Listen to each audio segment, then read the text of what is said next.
Morning. I want to just introduce the person who's going to introduce our guests. I just want to say that the guest today is someone I met in the People of Color Conference in December in Philadelphia. Now, that's a conference for people of color in independent schools, and every year our school sends a delegation, and I've been going to it for 9 years, and it's a really important conference. You meet a lot of great people, and this is one person I met, and I thought it'd be great to have him come here, and it turns out he's also interviewing for a position at Taft. But Fernando was really wanting to introduce him, so Fernando, why don't you come up and do that?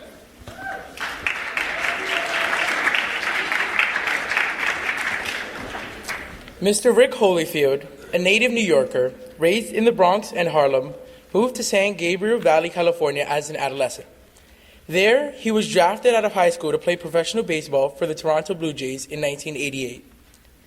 His baseball career spanned 11 years, playing for Toronto, the Philadelphia Phillies, Boston Red Sox, Atlanta Braves, and Pittsburgh Pirates organizations.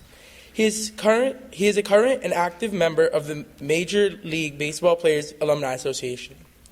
In addition to professional baseball, he has also been an entrepreneur where he established Triple Crown Sports Complex in Stamford, Connecticut in 1999.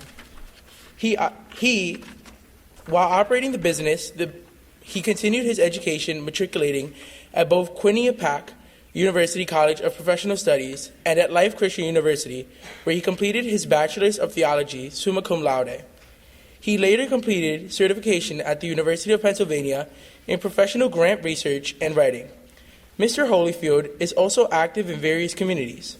He has served on the board of directors at the Grace Christian School in Stamford, the Schwanberg Museum of Harlem, the 100 Black Men of Stamford, as well as diversity and educational consultant to Christian Heritage School in Trumbull, Connecticut, and Chicago Hope Academy School in Chicago, Illinois. In addition, he is currently serving an appointment as chair of Commission on Diversity for the Connecticut Association of Independent Schools. Mr. Holyfield is also a proud member of the illustrious Alpha Phi Alpha Fraternity, Incorporated, Beta Sigma Lambda chapter in Hartford, Connecticut. Mr. Rick Holyfield is currently in his 9th year working at St. Luke's School in New Canaan, Connecticut, where he serves as Dean of Upper School and Director of Multicultural Affairs. He resides in New Canaan, Connecticut with his 2 sons, Elijah and Caleb. Please welcome Mr. Rick Holyfield.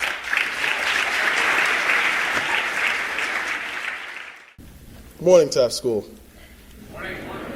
Oh, no, I know you guys can do better than that. Good morning, Taft School. Good morning. Okay, that's what's up.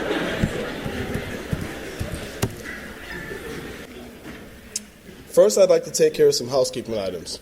Now, it's to my understanding that you all usually gather in this way for about 12 to 15 minutes. Is that so? Yeah. Right? Well, I'm hoping that I'll be popular because I promise that I'll get you out of here in 7 minutes. How's that?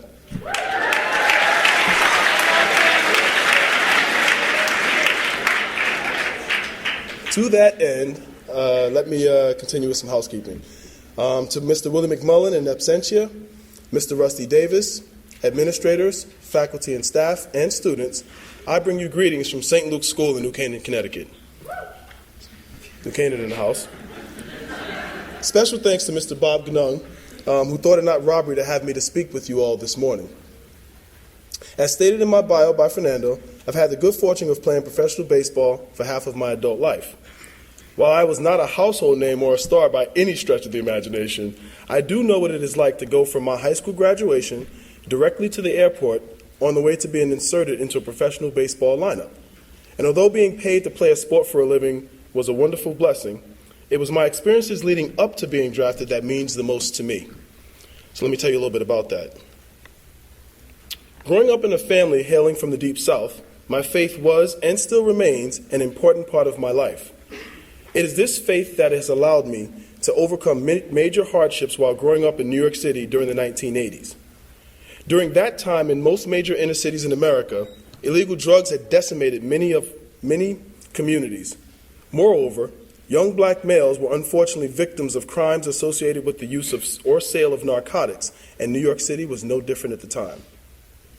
Seeing the direction of most in my peer group, my family decided to send me to live with my aunt, a career educator and vice principal of a middle school, and my uncle, a detective in the Claremont Police Department, in San Gabriel Valley, California. Although moving had become a normative experience in my life, I would be attending my 12th school at the time. This was by far the greatest transition, moving from New York City to Southern California. You see, growing up in New York, I was definitely raised by a village, as the old saying goes. Before relocating to SoCal, I would live with countless people ranging from aunts and uncles, cousins and friends, and attending 11 different schools prior. Through it all, I had perfect attendance in school from 2nd to 6th grade.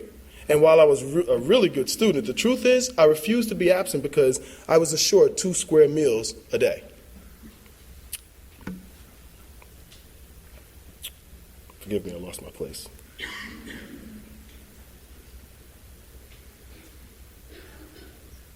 So as you can imagine, my life was not easy, but for whatever reason, I'd say it was because of my faith. I never really noticed what I didn't have, but rather what I did have, even if it were temporary or borrowed. From the time I attended my very first baseball game at Yankee Stadium, I remember wanting to be a major leaguer. And although I never played Little League, or any organized baseball for that matter, I had settled in my mind and my heart that I would play baseball for a living.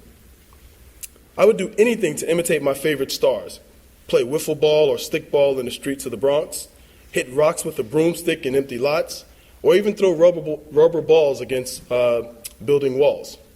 In a lot of ways, baseball was a refuge from the trials I'd have to face on a daily basis. Although I wasn't considered a real baseball player, I always kept hold of my dream. I thought I would come close to realizing my dream upon relocating, as the high school I would attend in California had a really good baseball program. Unfortunately, I would hit another roadblock in my quest to play organized baseball. See, I relocated during the second semester of my junior year, so I thought I would simply try out for the team during the spring and I'd be off and running.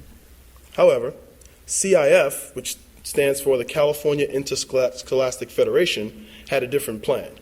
Apparently, there was a rule that stated if a student moved to California without a parent and the guardian didn't have legal guardianship of the student, that student could not play sports. Much to my family and school's disappointment, we decided to protest this ruling.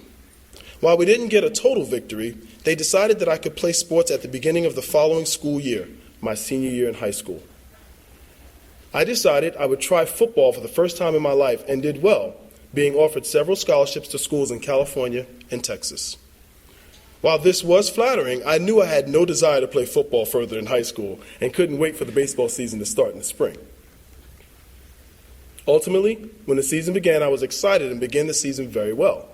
I found that at every game there were college scouts watching players on my team and from the opposing team.